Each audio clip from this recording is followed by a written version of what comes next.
Hola, hola, ¿cómo están? ¿Cómo les va? Sean todos ustedes bienvenidos a un episodio más de Charlámela, que me encanta. Gracias por el apoyo, gracias por compartir el contenido. Saben que cada comentario, cada like ayuda a que sigamos haciendo este tipo de emprendimientos. Esta noche, entrevista de colección con un invitado de lujo. Pero antes de eso, quiero recordarles que compartan el contenido, nos ayudan muchísimo. Dejen un comentario dentro del marco del respeto, siempre se los digo. Y además pueden suscribirse a esta página de Facebook o suscribirse también a nuestro canal de YouTube, que es de forma totalmente gratuita. Esta noche nos visita el señor Samuel Doria Medina. ¿Cómo estás, Samuel? Bienvenido. Muy buenas noches, Marco. Un gusto de estar en tu programa y poder compartir con tu amplia audiencia. Gracias por aceptar la invitación en su agenda, que es, como siempre, muy apretada. La primera pregunta que hacemos en este programa es la más importante de todas. Es, ¿cómo está? Bien, bien, gracias a Dios estoy bien. Me ha tocado enfrentar varios retos de la vida y el último ha sido enfrentar un cáncer que me ha tomado varios meses de este año y del anterior. Pero estoy volviendo justamente de un chequeo y el cáncer lo estoy dejando atrás. En esta enfermedad hay que chequear cada determinados meses, el primer año y después el segundo año ya cada 6 meses, el tercer año cada año. Y lo que dicen los médicos, si estás bien hasta el quinto año, te vamos a asegurar que te vas a morir de otra cosa distinta al cáncer. Entonces, por suerte y gracias a Dios estoy bien. Bien, qué bueno, es importante. ¿Cómo fue el momento de recibir esa noticia? Fue duro, pero por suerte fue una detección temprana. Entonces había formas de enfrentarlo y me han hecho todos los tratamientos posibles. Primero me hicieron un tratamiento al sistema inmunológico que funcionó, pero funcionó temporalmente. Después me encontraron un tumor pequeño y me han hecho quimioterapia, radioterapia, en fin, 4 tratamientos distintos y por suerte estoy bien. Qué bueno, qué bueno. Es complicado. Aquí tenemos muchas falencias en nuestro sistema de salud, ¿no? Hay mucha gente que pasa por esta enfermedad y por ahí con una suerte muy distinta, ¿no? Ahora, cuando yo estaba en Soboce, teníamos un sistema de seguro de salud que lo daba la misma empresa y lo manejábamos eficientemente, entonces también cubríamos enfermedades complicadas como cáncer y demás. Y ahora mismo conozco el tema con mucha gente que pasa por la enfermedad en nuestro país y te diría que más que las restricciones que hay en la infraestructura médica, en la cantidad de médicos, en Potosí, por ejemplo, hay un solo oncólogo, imagínate. Wow. Más allá de esos problemas, yo te diría que el principal problema que veo que tenemos en el país es que la gente no le da tanta importancia a la salud. Y por ejemplo, yo estoy aquí curado del cáncer, por lo menos hasta ahora, gracias a que cada año yo me hago un chequeo médico con la lógica de la medicina preventiva. En cambio, en nuestro país muchas veces hay muchos tipos de cáncer que cuando los detectan ya es muy tarde, ¿no? Entonces ya van cuando hay un dolor, cuando es muy grave. El otro día un experto me comentaba de que el 40% de todo el cáncer en el mundo es el cáncer en las mamas que tienen las mujeres. Y si se detecta a tiempo, se resuelve. Pero yo he conocido un caso hace unas semanas de una compañera, una amiga que se dieron cuenta, detectaron cuando ya tenía como 10 tumores. Entonces, para mí ese es el tema fundamental. Si la gente se hace un análisis de sangre, de orina, un chequeo una vez al año, va a poder detectar muchas cosas. Y cuando sea el cáncer, yo creo que soy la muestra que ya no es sinónimo de muerte, ¿no? Sino que es una enfermedad más que se la puede tratar si se detecta a tiempo. Yo pienso también que a mucha gente le cuesta hacerse esos chequeos porque el sistema de salud en nuestro país es bastante complicado, ¿no? O sea, que te atiendan, ir a sacar una ficha, levantarte a las 4 o 5 de la mañana para ir a la cola. No comparto ese criterio, porque si uno está consciente, yo decía, si tengo que ir a la luna corriendo para sanarme, voy. O sea, si una persona realmente necesita y tiene que ir a las 3 de la mañana o lo que sea, lo hace. Pero yo he leído algo que realmente creo que es impactante. Steve Jobs, el hombre que creó Apple y que nos ha cambiado la vida con el iPhone, el iPad y todo eso, le detectan cáncer y no le da importancia. No le da importancia. Y ante la idea de una quimioterapia, una radioterapia, él dice no. Y va por las terapias alternativas. Y pierde un tiempo muy valioso. Tengo entendido que pierde como 1 año. Y cuando ya le empieza a doler, a complicar la vida, el cáncer, recién va a los médicos y era tarde, ¿no? Claro. Entonces le tuvieron que hacer un trasplante de hígado y había una lista muy larga. Su gente encontró el lugar donde la fila era más corta, en fin, pero ya era tarde y él murió, y murió joven. Steve Jobs tenía miles de millones de dólares, billones de dólares, tenía avión, tenía todo lo que él quería. Pero ¿por qué no se salvó del cáncer? Porque no le dio la importancia. En eso estamos de acuerdo en totalidad, ¿no? O sea, hay que darle importancia a la salud y hacerse controles preventivos, estar atentos, no subestimar ningún cambio, ¿no? Pero yo creo que mucha gente que hace eso en nuestro país igual no la cuenta. ¿Usted se atendió afuera o en Bolivia? Afuera, me atendí afuera. Tengo un seguro médico que me cubre en diferentes lugares.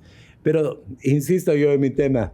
Tengo un amigo cruceño que hace unos años se fue de vacación a Colorado con la familia a esquiar, no sé qué, llevó a varios miembros de la familia y gastó pues en esa vacación seguramente varias decenas de miles de dólares. Él volvió y tenía un problemita, un lunarcito en la nariz, y fue aquí al médico y le dijeron cáncer a la piel, y el cáncer a la piel es muy complicado, hace metástasis en el cerebro, entonces no es chiste. Y yo me acuerdo que cuando él comentó eso se le dijo, pero hazte ver, anda, vas a ir a Estados Unidos. No, muy caro, muy complicado. A Chile, no, me estoy en sacar nada más. Entonces, ese es otro caso, ¿no ve? Una persona, un cruceño, que para las vacaciones podía gastar mucho dinero, pero para su salud, teniendo dinero, no, más bien salió del tema, no se le complicó, ¿no es verdad? Pero para mí el problema central, no me canso de repetir, es que primero no le damos la importancia a la salud y segundo el tema de la salud preventiva, ¿no? Entonces, si la gente le pondría más importancia, subiría en sus prioridades a su salud, no ir cuando ya es tarde, estoy seguro que la incidencia del cáncer y de muchas otras enfermedades en nuestro país sería mucho menor. Desde luego que hay que mejorar la infraestructura, la cantidad de médicos, todo lo que tú quieras, pero mi experiencia me dice que los bolivianos en general no le dan mucha importancia a la salud. No hay que subestimarlo, ¿no? Pero también es muy cierto que por más temprano que te lo detecten muchas veces aquí, con los recursos que tenemos en salud y en especial para la gente que no tiene o no tenemos la posibilidad de ir a tratarnos afuera, se complica un poco más la historia, ¿no? Tenemos en Santa Cruz, que es una ciudad súper grande, por ahora sé que creo que van a habilitar un segundo hospital oncológico, pero un solo hospital oncológico. Usted pasa por ahí, los niños la pasan mal, se hace mucho esfuerzo a pulmón para sobrevivir, ¿no? No, desde luego que se necesita poner más recursos en la salud, darle más importancia también desde el Estado, ¿no ve? Porque en nuestro país se han hecho no sé cuántos miles de canchas y no hospitales. Eso es algo que yo no entiendo, por ejemplo. Bueno, pero es parte de esa estructura de prioridades de los bolivianos. O otro ejemplo más simple de las prioridades aquí en Santa Cruz, lo que ha pasado hace unos días, el incendio del mercado mutualista, y todas las autoridades reclamaban y decían que no hay carros bomberos, no hay infraestructura. Yo decía, pero a ver, si la gobernación pone 1 millón, la alcaldía otro millón, el gobierno nacional, eso se podría resolver muy rápidamente. Se necesita aquí en Santa Cruz unos bomberos que tengan la infraestructura de primer mundo. No podemos seguir teniendo de tercer mundo, ¿no es verdad? Y hay dinero para otras cosas, pero no hay dinero para este tema. Lo mismo sucedió en La Paz, se quemó un edificio en un piso muy arriba y no había manera que los bomberos lleguen, ¿no? Hace unos días también. Sí, pero como atenuante en La Paz no hay tanto oxígeno. Entonces, el fuego no se disipa tan rápido. No no hay grandes incendios en La Paz. En cambio aquí es complicado. No, y te comento otra anécdota. Cuando decidimos hacer Green Tower en Santa Cruz, una de las preocupaciones importantes, el tema de la seguridad, ¿no es verdad? Y no es que quiera hacer propaganda, pero a mí me ha impresionado mucho. El edificio de departamentos de Green Tower va a tener sprinklers, estos aparatitos que llega a una temperatura y sueltan agua, ¿no es verdad?, para apagar un incendio. Va a ser el primer edificio de departamentos con sprinklers en Santa Cruz y en Bolivia. Y no te estoy hablando de última tecnología. Sprinklers debe haber hace 50 años. Sí, pero aquí no se usan. Bueno, no se usan mucho, vamos a ser justos. No hay ni uno solo. O sea, Green Tower es el primero. El primero. Hay algunas oficinas de empresas extranjeras que ponen, pero de departamentos no hay, ¿no? Increíble. Bien. Antes de que entremos al campo de las inversiones, don Samuel, déjeme conocerlo un poquito mejor. Usted nació en La Paz en 1958, ¿cierto? Efectivamente, sí. Yo soy paceño, he nacido en La Paz. Soy de una familia, pero donde mi papá era de Sucre, mi mamá de Potosí, o sea, 2 familias del sur del país, y yo nací en La Paz. Bueno, ¿y cómo fue su infancia? ¿Qué recuerda de su infancia? Hemos vivido en La Paz del año 58 al año 62. Vivíamos en una casita donde vivían varios vecinos en la calle Rosenda Gutiérrez, a la vuelta del cine 6 de agosto, en Sopocachi, y a mi papá lo ascendieron y lo nombraron ejecutivo en la empresa donde él trabajaba en Oruro. En esa época Oruro, por los centros mineros, era el segundo centro económico de Bolivia. El primero era La Paz y el segundo era Oruro por la minería. Entonces nos fuimos a vivir a Oruro el año 62, y ahí desde Oruro recién tengo memoria, ¿no? Me acuerdo que entré al el kinder del colegio alemán, que era al frente, y esas cosas raras, ¿no? Era seguramente muy pegado, muy mimado. Fui el niño que más lloró el primer día de clases, y mi casa era al frente. O sea, todo estaba ahí cerquita. O sea, podía ver mi casa desde el kinder, pero fui el que más lloró. Y después de estar en el kinder del colegio alemán, he estado 4 años y medio, 5 años y medio en el colegio alemán. Y también a mi padre lo nombraron gerente financiero a nivel nacional de la empresa en la que trabajaba. Y él se fue a La Paz, y a junio, a mitad de año, nos fuimos a La Paz el año 69. Yo he vivido en La Paz, he terminado el colegio, bueno, casi terminé el colegio en La Paz, hasta el penúltimo año, era un terrible. He estado en 6 colegios. Entre el último año, para poder ir a una buena universidad, mi padre me mandó a un internado en la Argentina. Yo he terminado de estudiar en Buenos Aires, cerca de Buenos Aires, en el Colegio de los Hermanos Maristas en Luján, a una cuadra de la Basílica de Luján. He vuelto a La Paz, he entrado a la Universidad Católica en Obrajes, en La Paz. Inicialmente estudiaba economía, después me inscribí también en administración y he estudiado economía y administración en la Universidad Católica. ¿2 carreras? Las 2 carreras. Me tomé muy en serio los estudios, era el mejor alumno de la carrera, de la universidad. Y cuando me faltaba un semestre para terminar economía y 2 para administración, hubo el último golpe militar en nuestro país, julio del año 80. Y los militares, claro, vos eres muy chango. Yo soy del 90, soy yo. Por eso, cuando había un golpe militar, lo primero que hacían era cerrar las universidades. No querían que se reúnan los jóvenes, que protesten. Okay. Y en julio del año 80 anuncian y dicen, se cierran todas las universidades por 2 años.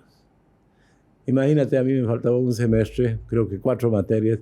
No, pues yo no quería perder el tiempo, entonces empecé a ver opciones. Y me avisaron en la Católica que tenían un convenio de intercambio con una universidad americana y que si yo iba a esa universidad pagaba lo mismo que la Católica y me reconocían todas las materias. Una ganga. Sí, una ganga. El único detalle es que no sabía inglés. Pero la siguiente semana me fui a Estados Unidos, me metí a un curso de inglés intensivo, 8 o 9 horas al día. Di el examen de inglés en diciembre y pasé con una buena nota. Pero perdón, antes de que continúe por ahí, me quedé con algo que dijo el colegio. Yo lo veo muy tranquilo, ¿no? ¿Y cómo era en el colegio? ¿Por qué se cambiaba tanto de colegio? ¿Era muy travieso? Era rebelde más que travieso, ¿no? Estuve en el colegio alemán.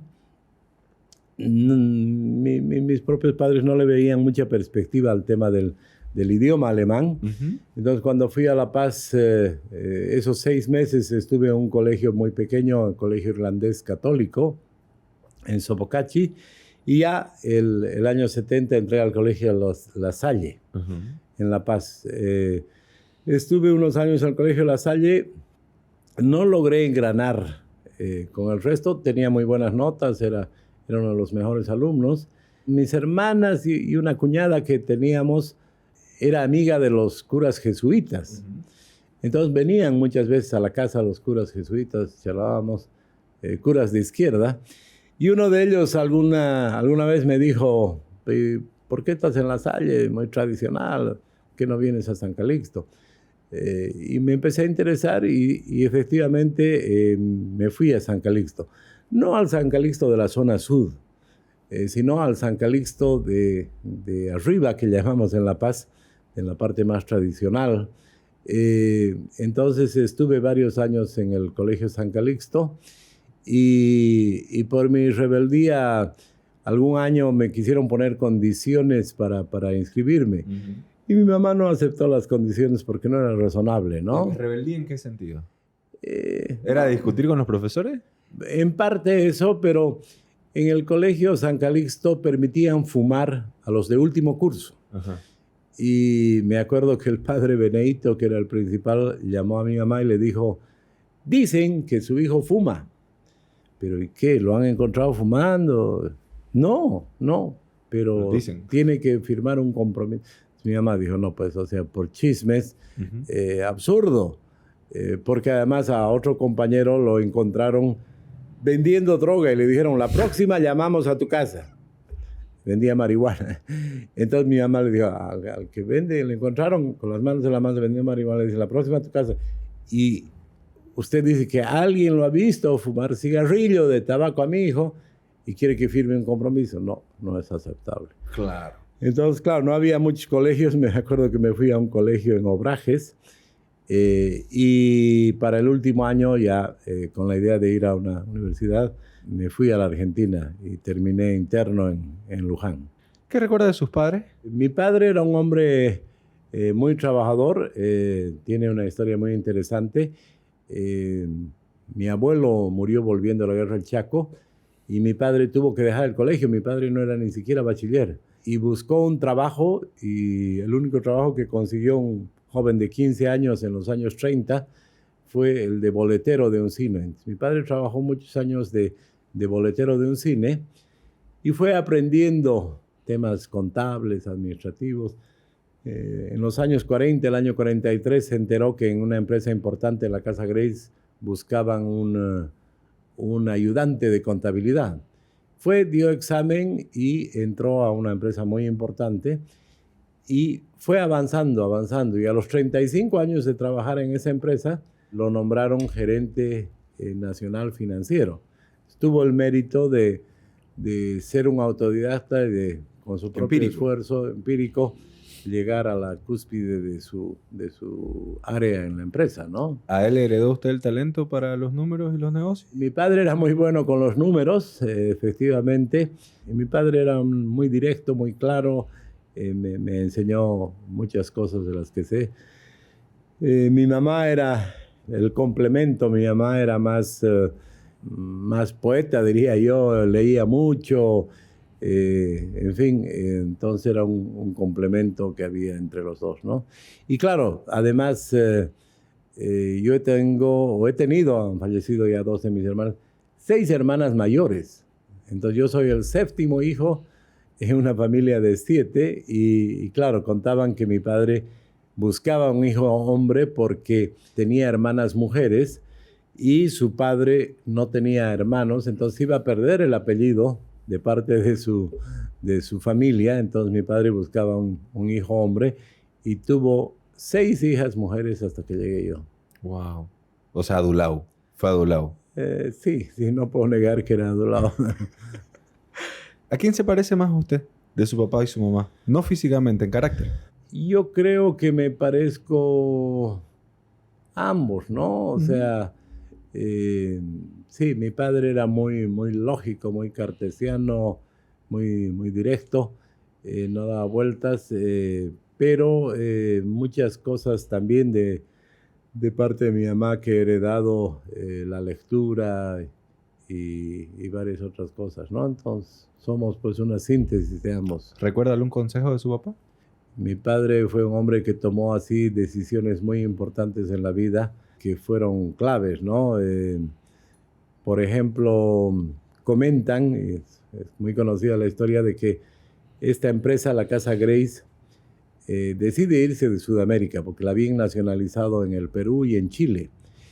Y bueno, la empresa comentaron de que la iban a vender. Y dice que se reunieron los principales ejecutivos y mi padre dijo, ¿y por qué no compramos nosotros? Y se habían reído y le habían dicho, ¿pero qué hablas tú que ni siquiera tienes casa, vives en casa alquilada? Y mi padre con mucho criterio les dijo, bueno, puede ser que no tengamos dinero, pero tenemos un nombre. Vamos al banco y preguntemos si nos prestan. Y fueron al Citibank al día siguiente y el Citibank les dijo, sí, les prestamos. Y con eso compraron la Grace, Soboce y todo lo demás, ¿no? Entonces mi padre era una persona así que para los temas importantes tenía una respuesta muy, muy clara, ¿no? ¿Y usted se ha transformado en uno de los empresarios más importantes del país? ¿O el más importante del país? Es interesante, pero yo siempre comento de que soy empresario por accidente.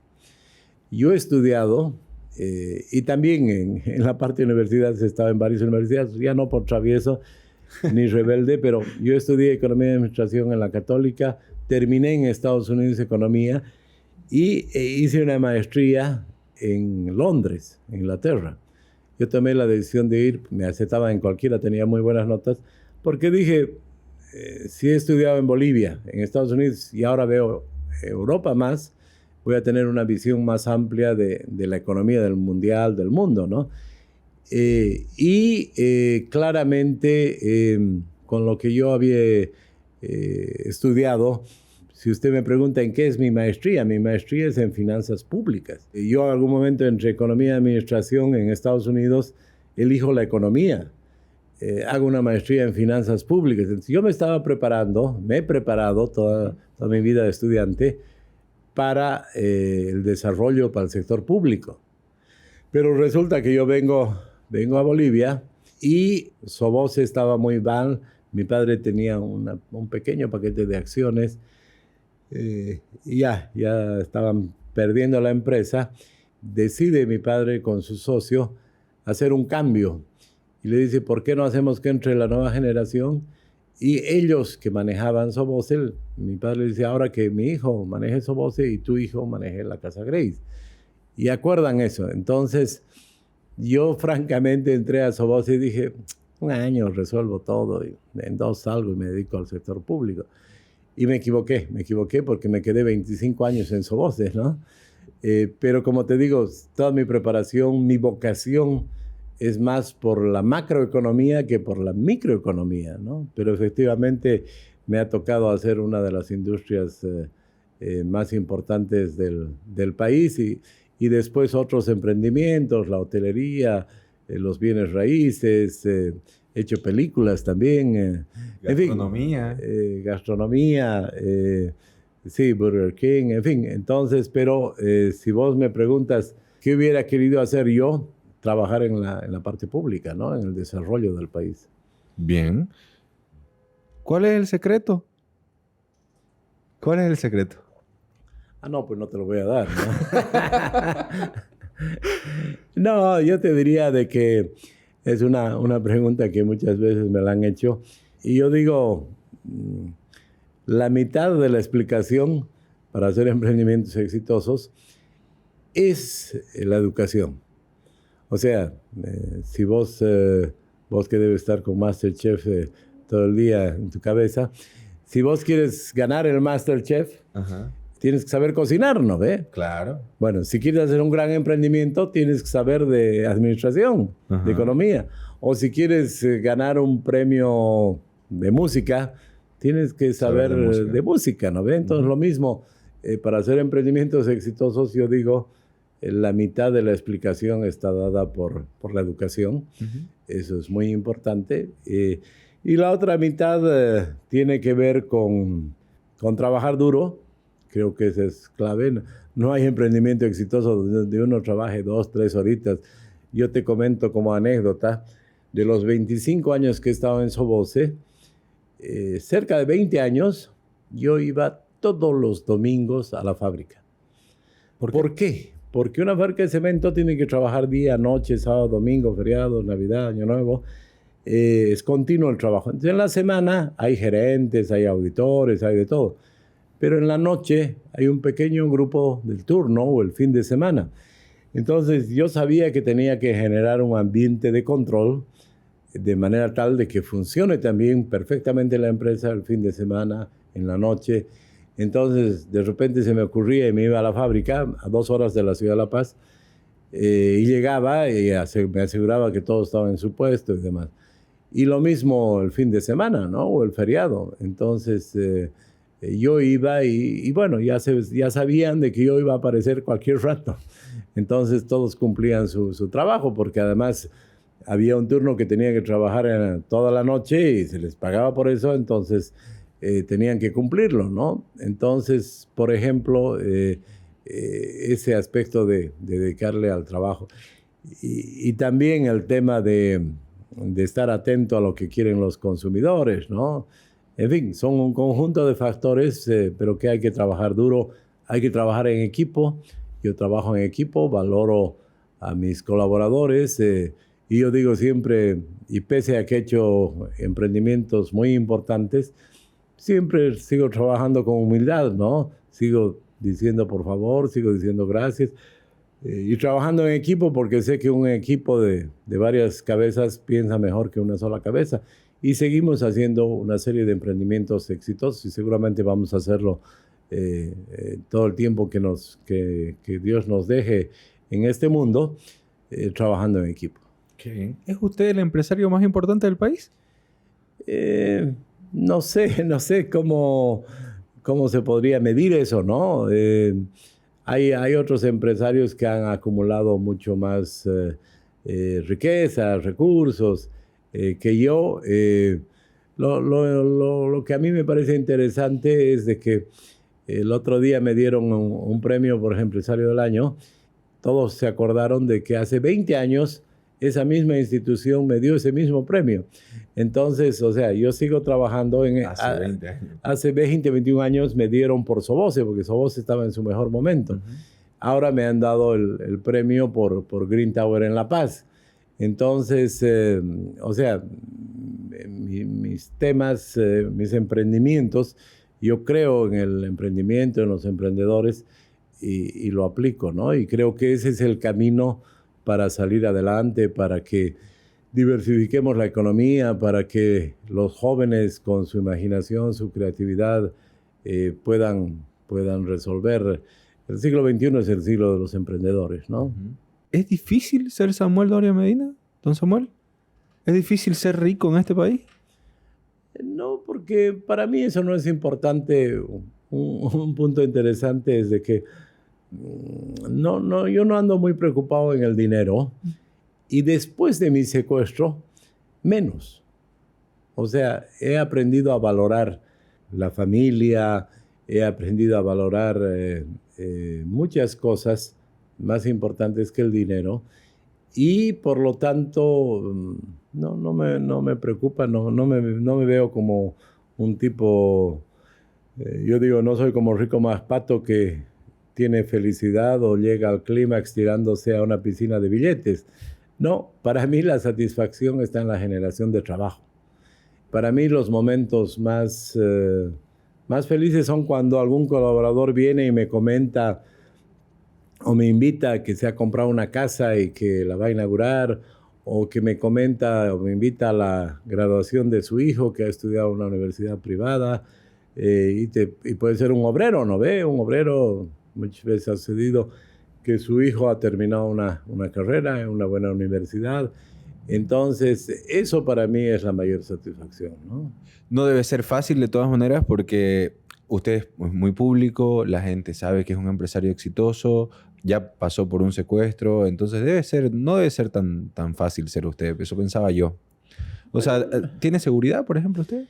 Sí, desde que me secuestraron tengo que vivir con seguridad, pero ya después de tantos años uno lo asume como mantenimiento preventivo, ¿no?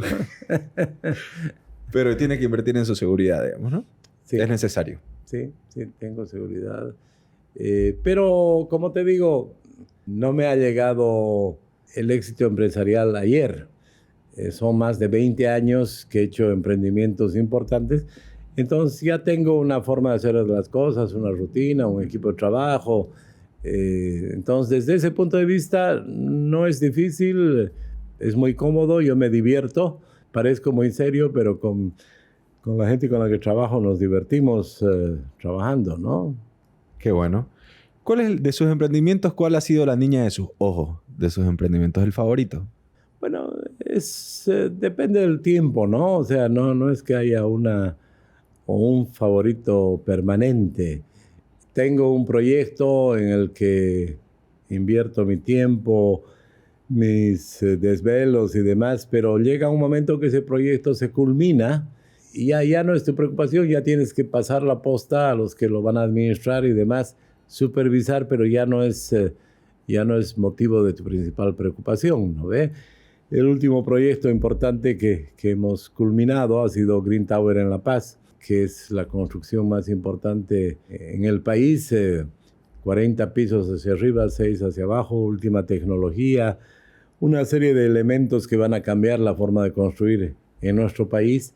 Y obviamente hemos pasado la pandemia, hemos pasado mi cáncer, o sea, hemos pasado varios problemas mientras se construía, entonces para mí fue muy importante inaugurar ese proyecto, arrancar, y ya muchos pisos están con oficinas, con gente trabajando, lo mismo departamentos, hemos vendido gran parte de los departamentos y hay una buena parte de gente que está viviendo en el edificio. No es fácil cerrar un proyecto de esa magnitud de la noche a la mañana, ¿no? Todavía hay tareas pendientes que vamos a terminarlas en los próximos meses, pero también ese ha sido mi principal preocupación, tema en los últimos años, y ahora estamos en otros temas, ¿no? Bien. Y la Green Tower, que igual van a hacer una en Santa Cruz, ¿no? Bueno, como me comentó hace ratito. Ya está la obra gruesa en 20 pisos, faltan 10 más. Entonces... Yo me sorprendí, yo pasé por ahí y fue como que lo hicieron rapidísimo. Sí. En diciembre vamos a acabar la obra gruesa. Y el año 2023 y parte del 24 vamos a concluir. Y va a ser un edificio que va a ser un atractivo para Santa Cruz también, ¿no? Así como en La Paz, Green Tower es una visita obligada ahora. Yo estoy seguro que por las características que tiene Green Tower Santa Cruz va a ser algo especial para la ciudad de Santa Cruz. ¿Aproximadamente cuántos millones de dólares cuesta hacer un edificio así? ¿De cuánto es la inversión del Green Tower en La Paz y en el de Santa Cruz?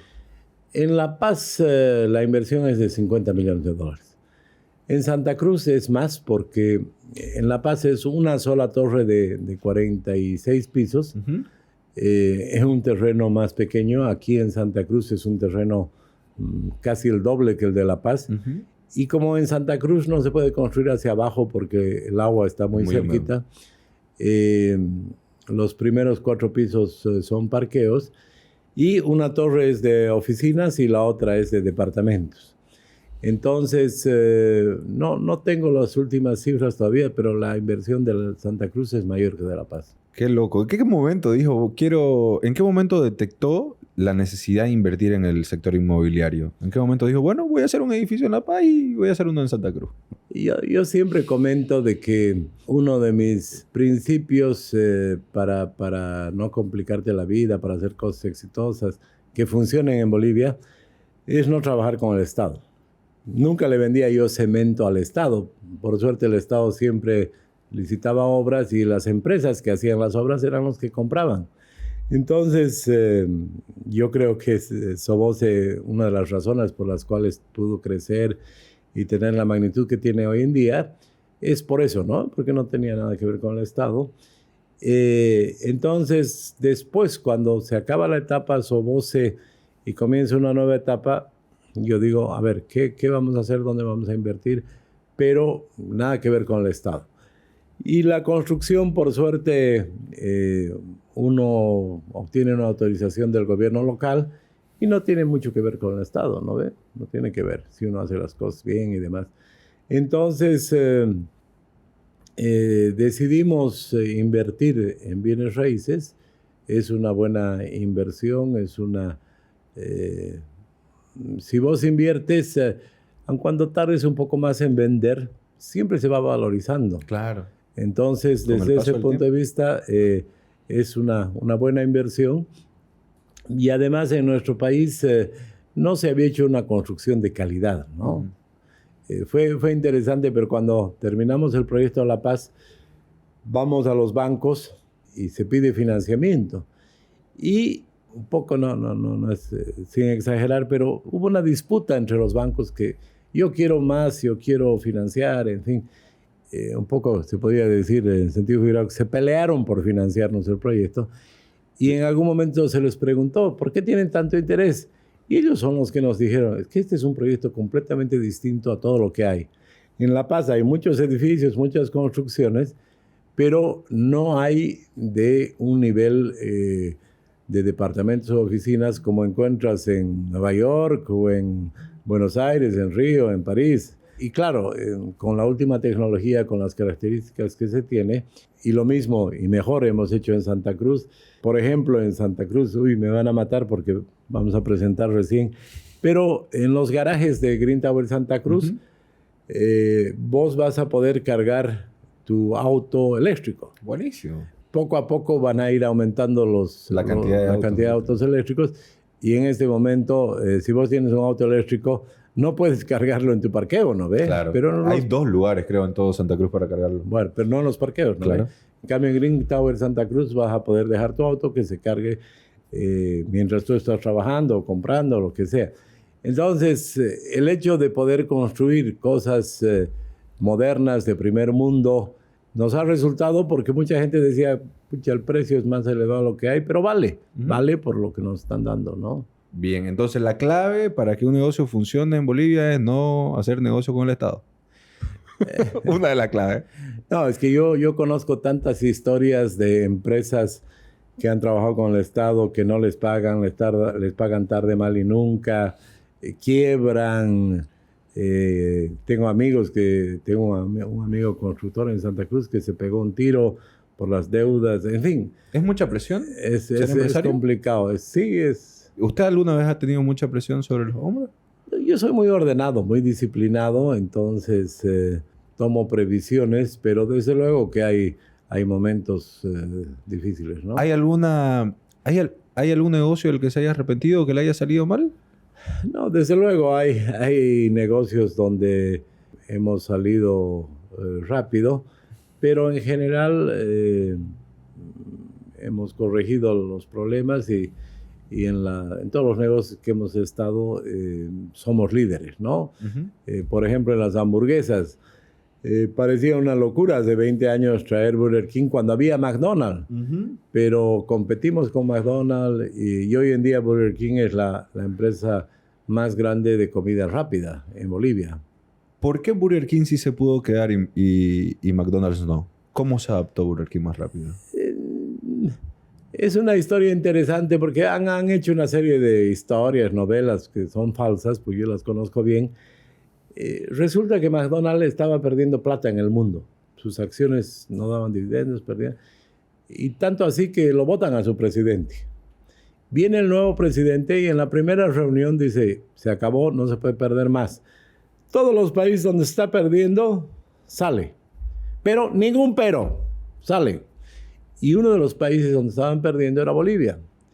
Entonces me llaman y me dicen, mira, cuando Burger King ha salido de Alemania, nos ha ofrecido todos sus activos a muy buen precio y lo hemos comprado. Queremos retribuir y te ofrecemos todos los locales de McDonald's a un precio de liquidación. Y yo me compré todos los locales de McDonald's, ¿no ves? Y me contaron, vinieron, me dijeron un precio, cerramos. Y al día siguiente, cuando firmamos los papeles, me dijeron, tienes suerte de que somos una empresa seria, porque hemos dado nuestra palabra, te hemos vendido. Pero me dice, ayer en la tarde ha habido otra reunión de directorio y el nuevo presidente más calmado, y ahí le han explicado, le han dicho, presidente, pero hay casos como de Bolivia que está perdiendo porque recién hemos comenzado. No, pero seguiremos. Y llamaron, pero le dijeron, ya no se puede porque ya lo hemos vendido todo. Y le hemos vendido al franquiciado de Burger, ¿no ve? Entonces, a mí que me vengan con el cuento que McDonald's se fue por la sopa o no sé qué, no es así, se fueron por esa razón. Y me vendieron todos sus locales a un precio increíble, ¿no? O sea, fue un golazo para usted. Sí, sí. La rabieta del CEO. Y además la persistencia, la visión que yo tenía de que poco a poco se iba a volver parte de nuestras costumbres, como los niños ahora como premio quieren ir a Burger King, reclaman el juguetito y demás cosas. El hecho de que mucha gente ya no vuelve a su casa, come en la calle y una cosa segura, garantizada como es Burger King. Vendemos más de $20 millones en hamburguesas, ¿no? ¿Te imaginas la cantidad de hamburguesas, los millones de hamburguesas que son?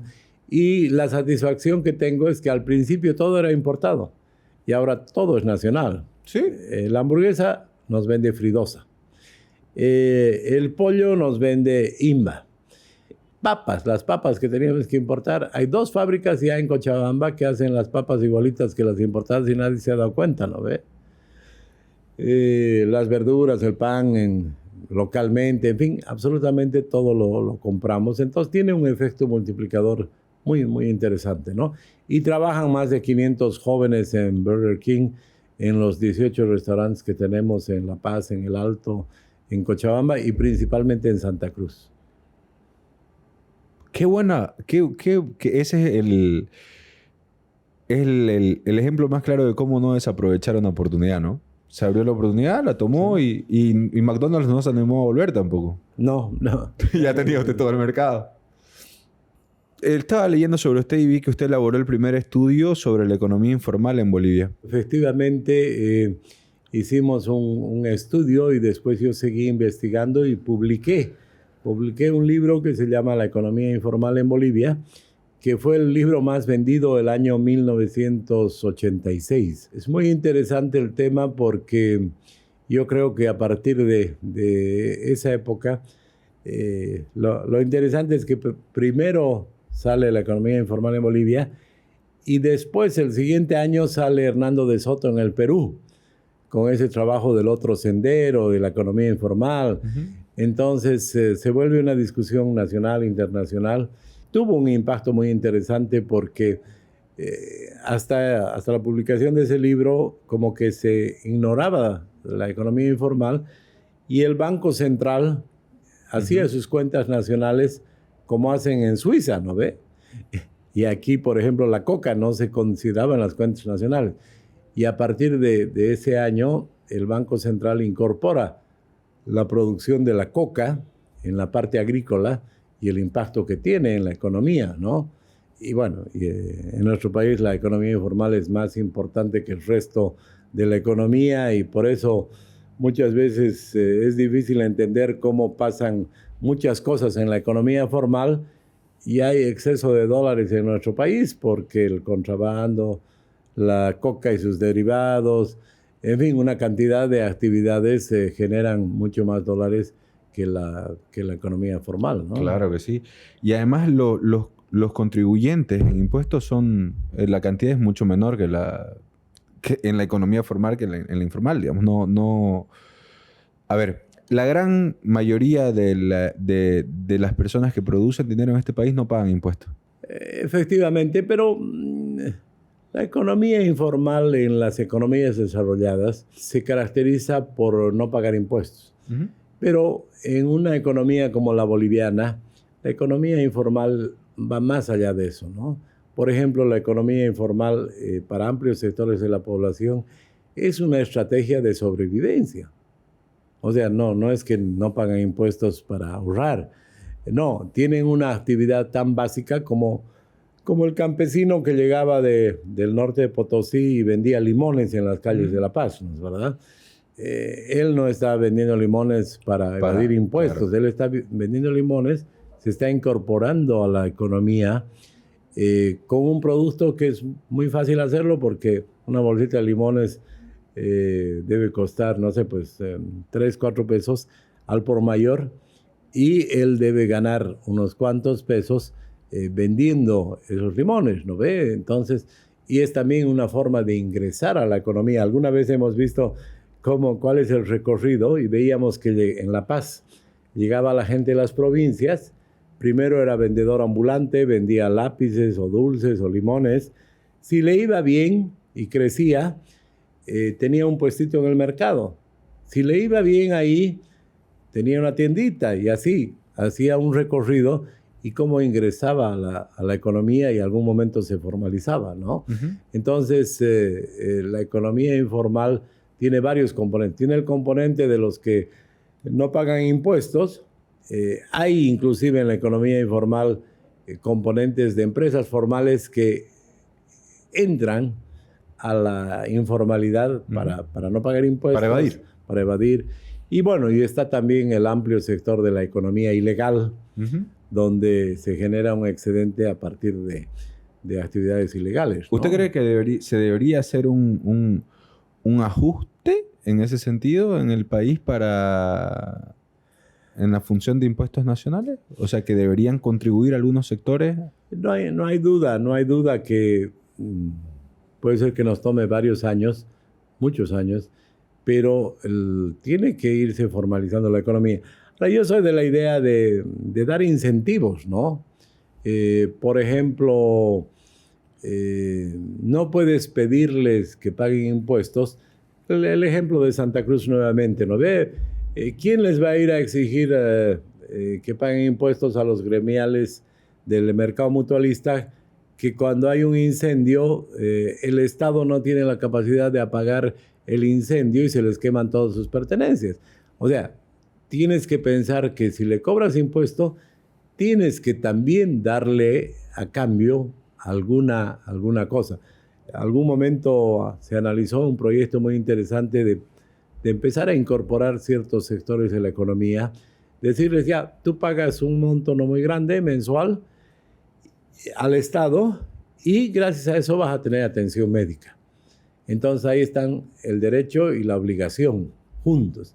Yo creo que a través de ese tipo de medidas se tiene que ir incorporando a los gremiales, a los transportistas y demás, pero dándoles también un servicio, ¿no? Uh-huh. Y hay sectores como los productores de coca que es un chiste, ¿no? Creo que pagan, no sé, 20 pesos al año, una cosa así, por hectárea, y generan grandes cantidades de dinero. ¿Cuál es su valoración sobre impuestos nacionales? ¿Usted cree que trabajan de la mano con el emprendedor o al contrario, que le complican el camino? Sí, en algún momento salió una disposición interesante que los emprendedores, los que comenzaban un negocio, no deberían pagar impuesto el primer año, el segundo año. Yo creo que falta una concepción global, estructural, para facilitar el emprendimiento, ¿no? Pero lastimosamente en nuestro país el actual gobierno cree que el crecimiento, el empleo se va a dar con empresas públicas, entonces no le dan mucha bola a los emprendedores, ¿no? Es complicado el tema de impuestos nacionales. ¿Vio el humorista que hizo hizo un videíto en TikTok y le mandó una carta al director de impuestos nacionales? Sí, sí. ¿Qué piensa de eso? ¿Qué opina sobre eso?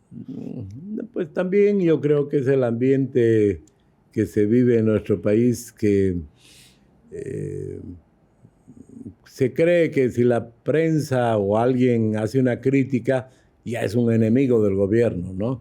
Cuando la democracia tiene un elemento esencial que es la libertad de expresión, la libertad de prensa, entonces muchas autoridades ven el ejemplo de los principales y creen que pueden silenciar o pueden amenazar al que hace una crítica, y eso está mal, ¿no?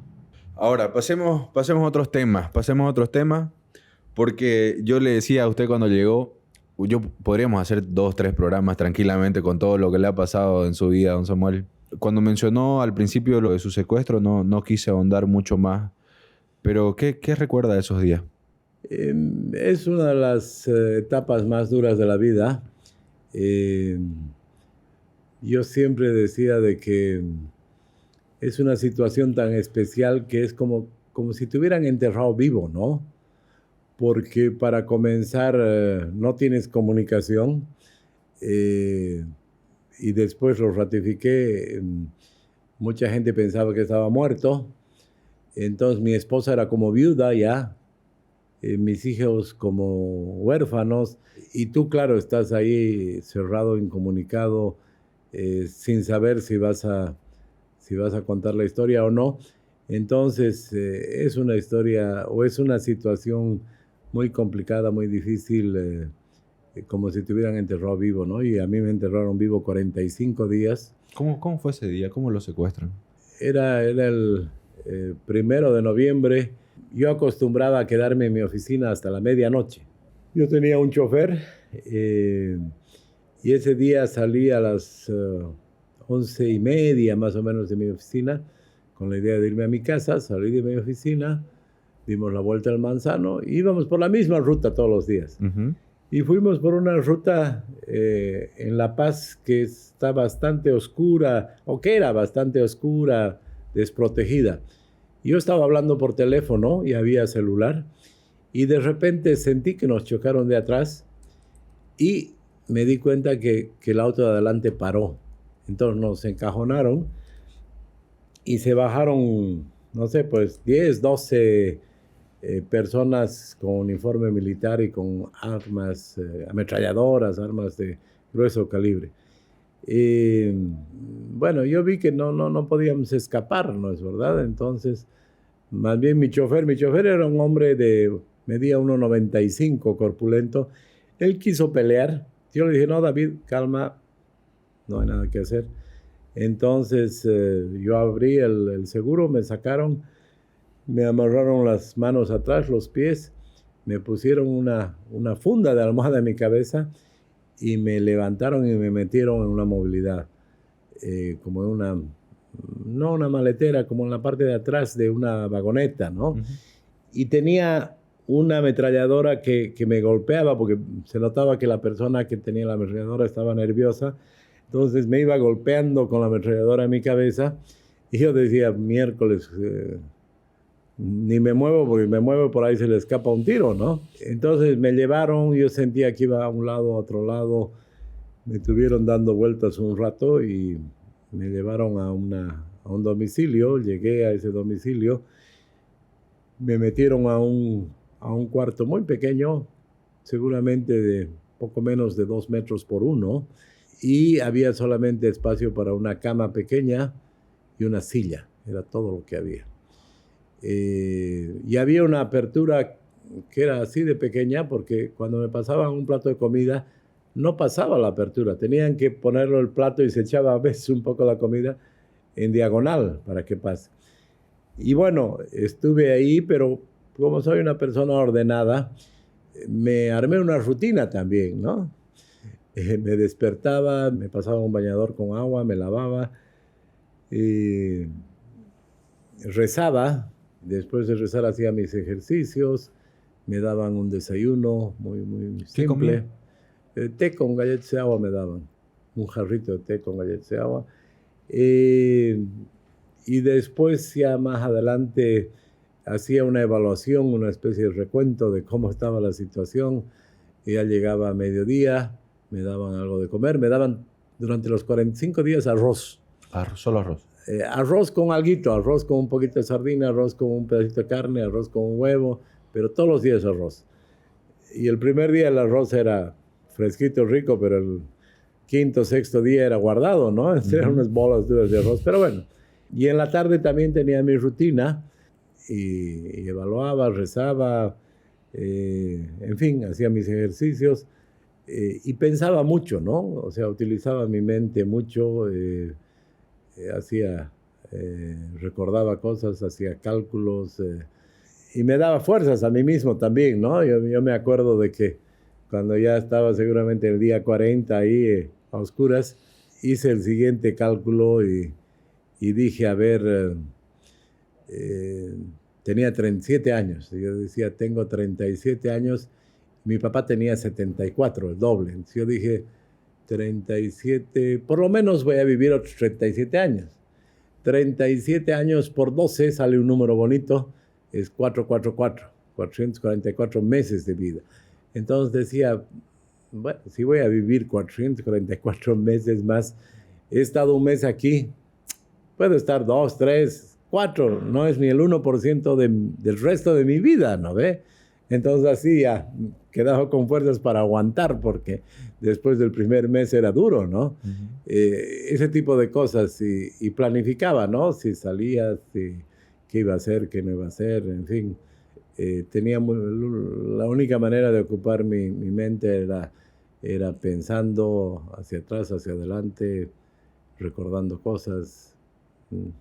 Eso Y después un amigo cura me ha contado de que hay un retiro que hacen los sacerdotes, que hacen un retiro donde están 10 o 20 días sin hablar con nadie, ¿no? Y que dice que para el desarrollo espiritual ciertos sacerdotes hacen ese tipo de retiro, que es encontrarse consigo mismos, ¿no? Entonces, yo no lo hice por esos motivos. Fui un poco forzado, pero ocupé mi mente adecuadamente en ese periodo. ¿No entró en pánico en algún momento? No. Qué difícil no entrar en pánico 40 y pico de días. Sí. No, momentos difíciles y demás, pero porque hubo un momento que me iban a matar ya, ¿no? Sonó el timbre 2, 3 veces, entonces pensaron que era la policía que llegó. Entonces entró una persona, me hicieron tirar al suelo, cargaron el arma, me la pusieron aquí y seguramente si escuchaban policía, manos arriba, me disparaban, ¿no? Pero era un vendedor ambulante, por suerte. Es que no era mi hora. No era su hora. No. A ver, escucharlo, contarlo con esa tranquilidad es una cosa, pero son imágenes durísimas las que se me vienen a la cabeza, ¿no? ¿Cómo fue el momento de su liberación? Fue también complicado, difícil, porque se pagó el rescate un sábado, me avisaron y me dijeron, vas a salir. Me dieron una ropa, me dieron un bañador para que me pueda lavar, cambiarme, y algo pasó. Entonces me dijeron, no, ya no vas a salir. Entonces yo dije, no, pues han decidido eliminarme, ¿no? Claro, después me enteré que decidieron llevar el dinero hasta el Perú y no soltarme hasta que el dinero esté seguro en el Perú. Y a eso a las 3 de la mañana recién me soltaron, ¿no? Otra vez me dijeron, alístese, no sé qué. Incluso cuando me llevaban en el vehículo para liberarme, inicialmente me hicieron echar en el piso del vehículo y habían 2 personas. Yo decía, por ahí me están yendo a matar y a botarme, ¿no? Entonces, hasta que no me liberaron realmente, me liberaron en Obrajes. Me dijeron, bájese, aquí hay... Yo estaba con los ojos vendados, con unos lentes. Me llevaron y me dijeron, aquí hay un árbol, agárrese al árbol. No va a abrir los ojos, no va a mirar 5 minutos hasta que nos vayamos. Si no, le vamos a disparar. Y bueno, esperé, y hasta que no me saqué y vi, ya estaba amaneciendo. Serían 5 de la mañana, 5:30, diciembre. Recién ahí estaba libre, ¿no? Estaba libre. Esa sensación de libertad, lo primero que pensó que fue. No, yo ya tenía todo planificado, ¿no? Es que me mata porque me doy cuenta lo ordenado, como usted dice, lo calculador de... No, pero 45 días, yo me acuerdo que algún momento dije, si me liberan, y dije, a ver, mis papás eran mayores, ¿no? Entonces dije, si me liberan a una hora razonable del día, me voy a mi casa y vendrán mis papás. Pero si me liberan en la noche o muy temprano, mejor voy donde mis papás y más bien mi esposa y mis hijos vienen ahí. Entonces, como me liberaron al amanecer, me fui a la casa de mi papá y ahí vino mi esposa, mis hermanos. ¿Agarró un taxi, algo así? O... Y es una historia interesante esa que tú mencionas porque sí, me soltaron en Obrajes a 2 cuadras de la plaza. Uh-huh. Entonces yo salí caminando rápido, me habían dado 50 bolivianos. Me devolvieron mi celular. Por lo menos 50 bolivianos. Fueron amables de darle 50 pesos. No, es que es muy importante para la liberación de una persona, ¿no? Entonces, yo caminé 2 cuadras y llegué a la plaza, a la avenida, y no terminé de levantar mi mano y paró un taxi. Me subí al taxi, yo cuidadoso le dije, lléveme a tal lugar, en la avenida Vallevián, a la casa de mis padres, y el taxista me hablaba mucho. Me decía, es una barbaridad, estos dueños me hacen trabajar 24 horas, cualquier rato un accidente. Me hablaba mucho. Llegamos, me bajé, toqué la puerta, mi mamá dio un salto terrible, en fin, me reuní con la familia. Y después de unos años, de un año creo, en el libro de Gabriel García Márquez, Noticia de un secuestro, él cuenta la historia de 12 secuestros que se dieron en Colombia. Y él cuenta en algún episodio que una de las partes importantes de un secuestro es que cuando te liberan, no llamen a la policía porque los pueden agarrar fácilmente, ¿no ve? Entonces, que dice que cuando planifican un secuestro, ellos se encargan. El taxi ese que me llevó era uno de los secuestradores. Wow. Se encargan que mientras ellos están escapando, un taxi te lleve y no hagas lío, no llames a la policía y ellos puedan escapar. Entonces, claro, ahí me di cuenta que el taxi ese que me llevó a la casa de mis papás, que apareció milagrosamente antes de que levante mi mano yo, no era un taxi, era uno de los secuestradores en un vehículo que parecía taxi, un disfrazado de taxi, que me recogió y me llevó para asegurarse de que usted llegue a su casa. Y que no llame a la policía y los agarren, ¿no? ¿La primera en recibirlo fue su mamá? La primera en recibirme fue mi mamá, sí. Y mi mamá tenía 70 y tantos años y en su casa había 2 gradas y le pegó un salto impresionante. No, fue muy emotivo ese día. Seguro que sí. Y le decía, sí, a usted le han pasado muchas cosas, la caída del avión, el secuestro, ahora que ha vencido el cáncer. Y me contaron que es verdad que le cayó un rayo. Sí, es verdad.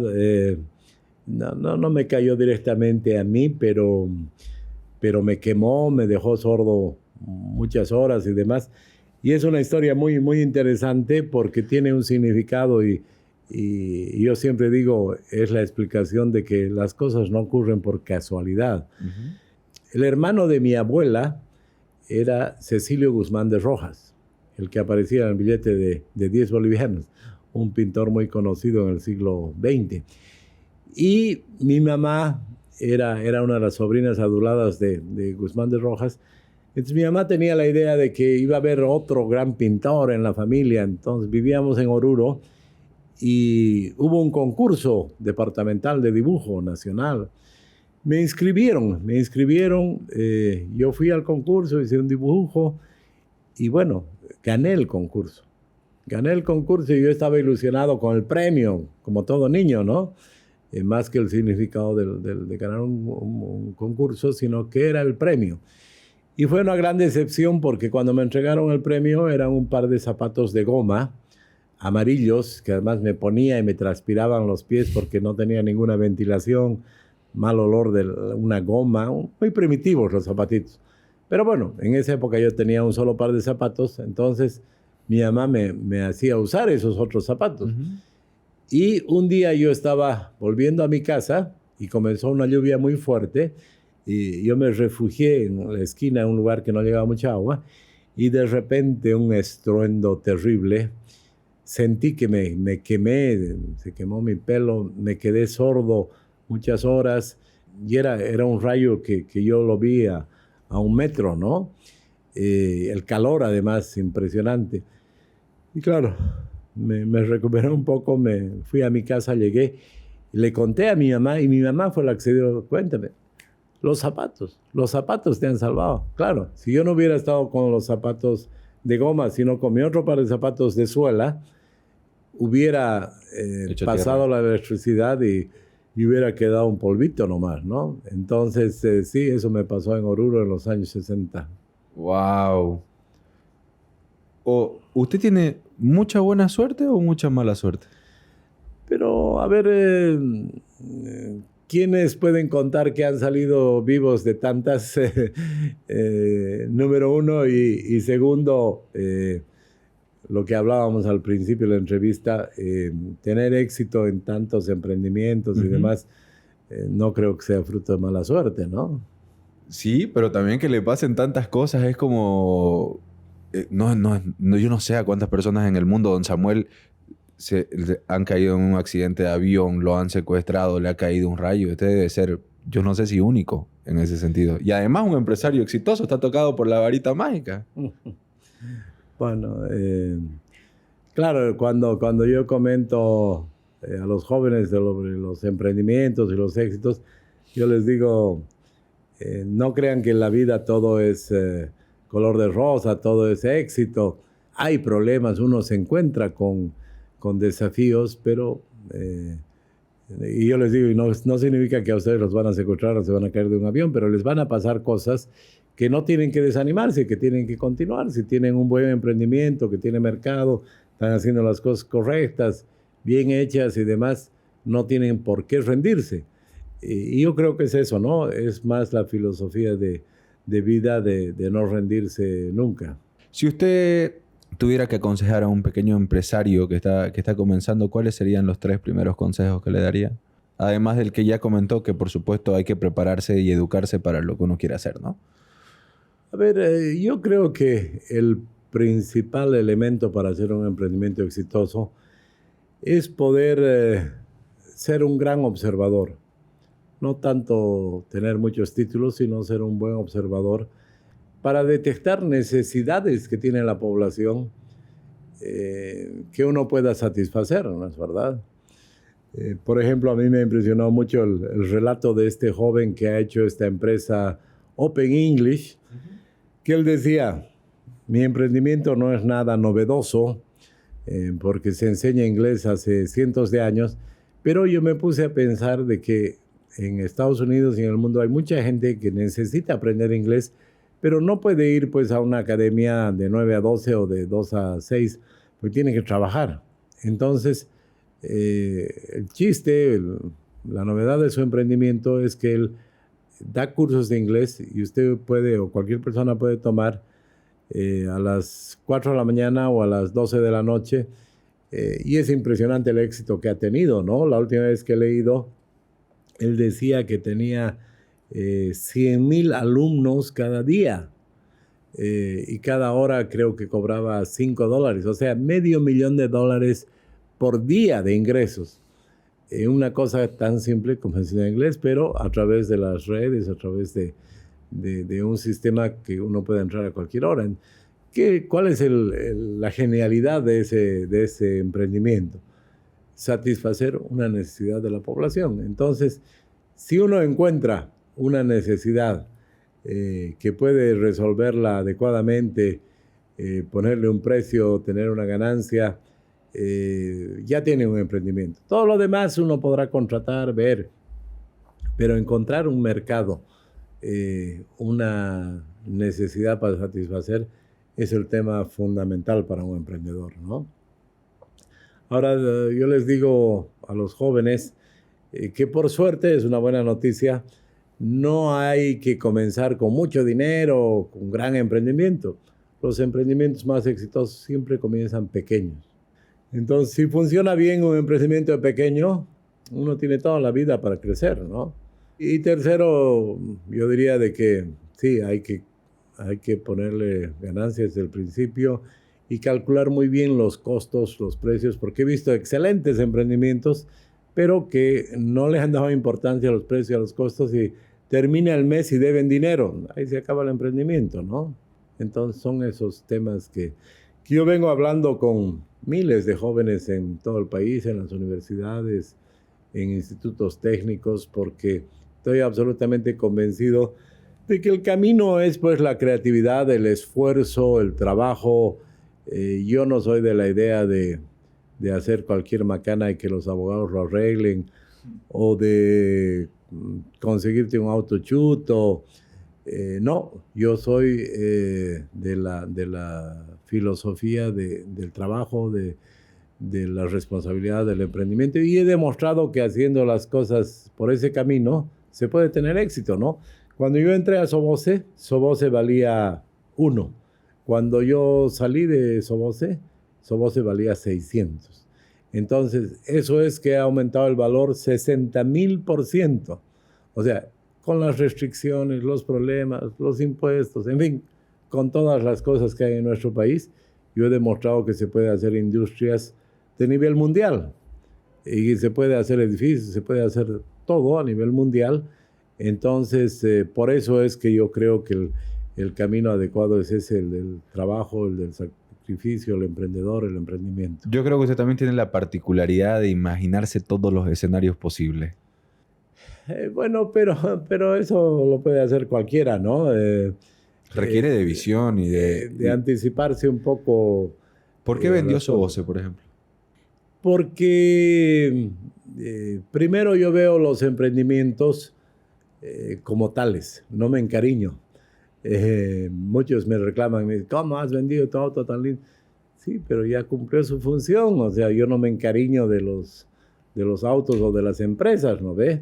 Entonces en Soboce yo entré, saneé la empresa, la integré verticalmente, horizontalmente, la hice crecer todo lo que tenía que crecer, tenía presencia nacional. Entonces ya se hizo todo lo que se tenía que hacer y era un momento donde tenía el valor más alto que podía alcanzar y se veía pues que el gobierno estaba haciendo empresas estatales de cemento, que había una serie de cosas que en el futuro iban a ser más difíciles de negociar. Entonces encontramos una empresa que tenía otros objetivos, que quería hacer una empresa, tenía inversiones en Perú, en Ecuador, quería hacer una empresa multilatina y la vendimos, ¿no? ¿Se anticipó a eso? Sí, sí. No, hay un señor gerente de una empresa de cemento brasilero que cada vez que me encuentro me dice, vos sabías lo que iba a pasar y no me avisaste. No es que sabía, sino era un análisis del mercado, ¿no? Del negocio. Bien. ¿Por qué cree que al empresario privado le cuesta tanto levantar una empresa y hay tantas empresas del Estado deficitarias que se sostienen? A ver, a veces la gente, el gobierno se engaña a sí mismo, ¿no? Por ejemplo, dan resultados sin considerar el servicio de la deuda. Entonces dicen, no, las empresas también tienen un excedente. Claro, pero si uno le pone el costo que tiene el capital, el pagar las deudas que tiene, no es negocio, están deficitarios, están mal. No es que yo piense que todas las empresas públicas están mal o fracasan. Hay excepciones en el mundo, ¿no ve? Está la empresa Embraer en Brasil, que fabrica aviones, que era netamente pública y es una excepción. Hay una que otra excepción. ¿Aquí hay excepciones? ¿Aquí hay alguna que gane? No conozco. Bueno, yacimientos en su momento, con los precios del petróleo que había, sí tenía un excedente interesante, pero como no hizo inversiones y demás, vemos cómo ahora gasta el triple en importar y demás cosas. Entonces, pero además, pensar que el Estado pueda estar en todos los sectores no tiene sentido, ¿no? O sea, hacer fábrica de cartón, de envases de cartón o fábricas de computadoras, en fin. ¿Y por qué cree usted que el Estado quiere estar en tantos sectores? Yo creo que primero es una visión, una vieja visión que había de la economía socialista, que fracasó en Europa del Este, fracasó en la Unión Soviética y demás. O sea, hay gente que todavía persiste en esas ideas y también yo creo que se beneficia de ese tipo de... yo alguna vez he escuchado a alguna autoridad del gobierno de Evo Morales que decía, si hay más empresas estatales, hay más sindicatos y hay más empleados públicos que nos apoyan.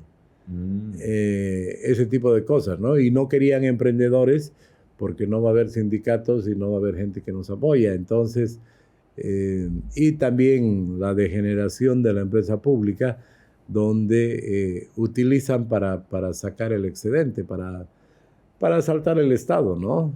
Cuando una empresa pública pierde dinero, está perdiendo dinero cada uno de los bolivianos que paga sus impuestos, ¿no? Claro. Y perdemos todos, digamos. Perdemos todos, no, pues lo que se ha visto en los últimos arbitrajes, ¿no? Gran publicidad, nacionalización, pero en los hechos se compraba las empresas y como no se negociaba adecuadamente, hemos pagado mucho más de lo que valían las empresas, ¿no? Ahora, ¿usted en su pensamiento político está del centro hacia la derecha o del centro hacia la izquierda? Para comenzar esa clasificación, creo yo que ya no es muy útil, ¿no? En el siglo XXI. Pero es ilustrativa. Pero sí, yo no soy un hombre de extremos en nada. Como filosofía de vida, siempre soy un hombre de equilibrios, de centro. Y obviamente en nuestro país creo que habiendo todavía bastante pobreza, bastante desigualdad, es importante poner el esfuerzo del Estado para el desarrollo de esos sectores, ¿no? Se aleja un poquito del liberalismo, entonces. Yo creo que hay elementos interesantes del liberalismo, pero también hay elementos interesantes de la regulación, de la marcha del Estado, ¿no? Porque... ¿Estado más grande o Estado más chico? No, desde luego que un Estado pequeño pero eficiente, pero yo recuerdo que en los años 90 se decía no Estado, ¿no? Se decía prácticamente el Estado para nada, y ese extremo tampoco creo que sea valedero. Si tuviera que elegir un momento de su vida de felicidad que lo haya dejado sin palabras, ¿cuál sería? Uno solo.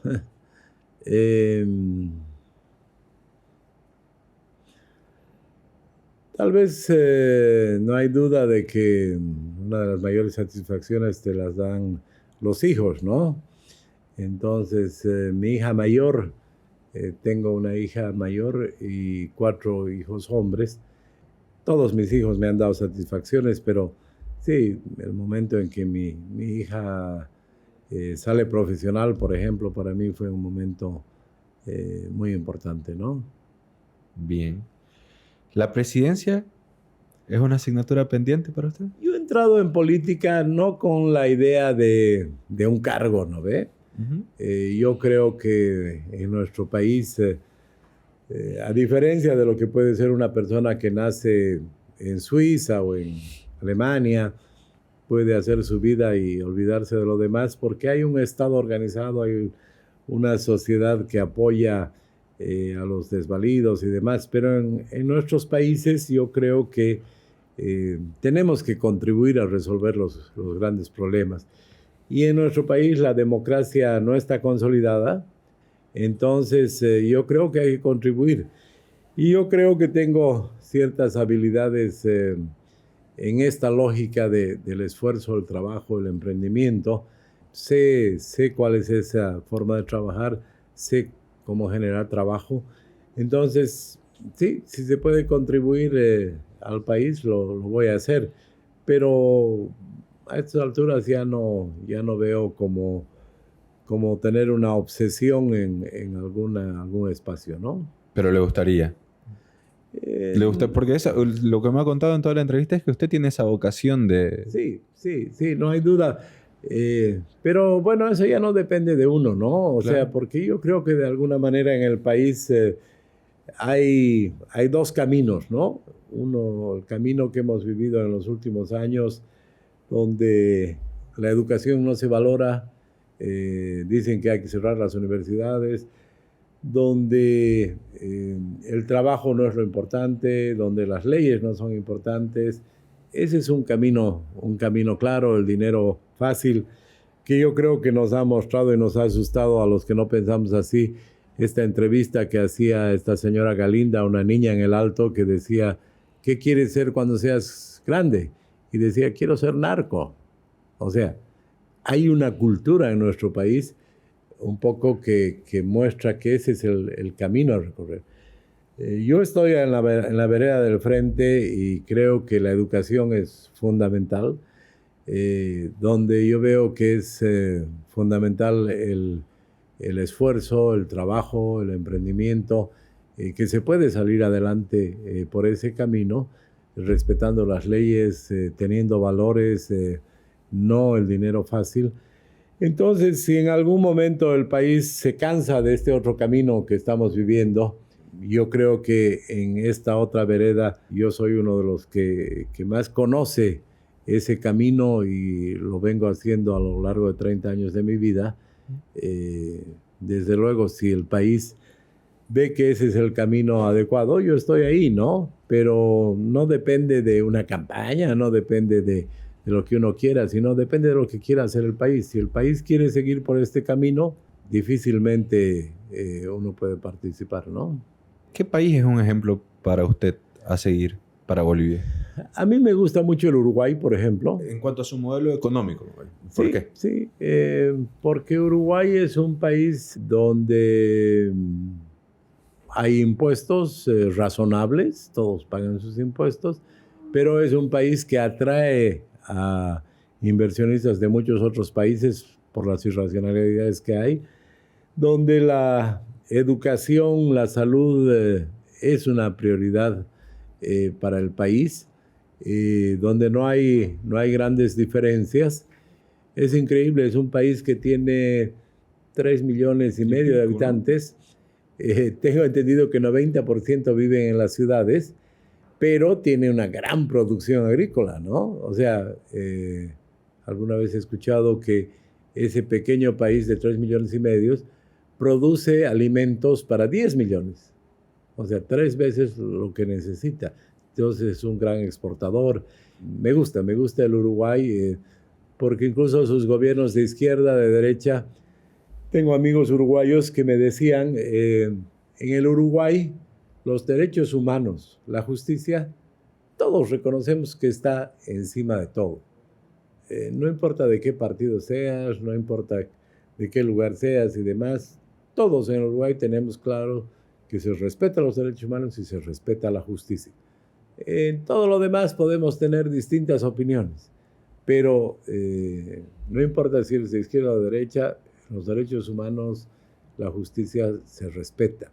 Y si vos ves un gobierno de izquierda en el Uruguay, si no sabes que es de izquierda, puedes decir, pucha, qué interesante, quiero eso. Después ha venido y ahora tiene un gobierno de derecha, y tampoco hay grandes puntos de discusión, ¿no es verdad?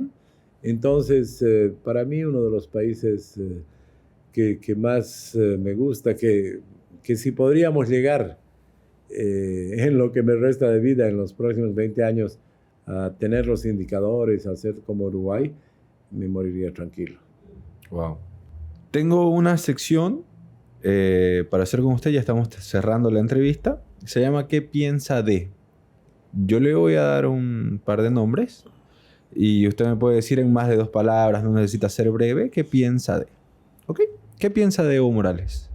De Evo Morales, que perdió una gran oportunidad, ¿no? Porque en su momento tenía un gran respaldo, era su momento y malgastó los recursos de la mejor coyuntura económica que ha tenido el país, ¿no?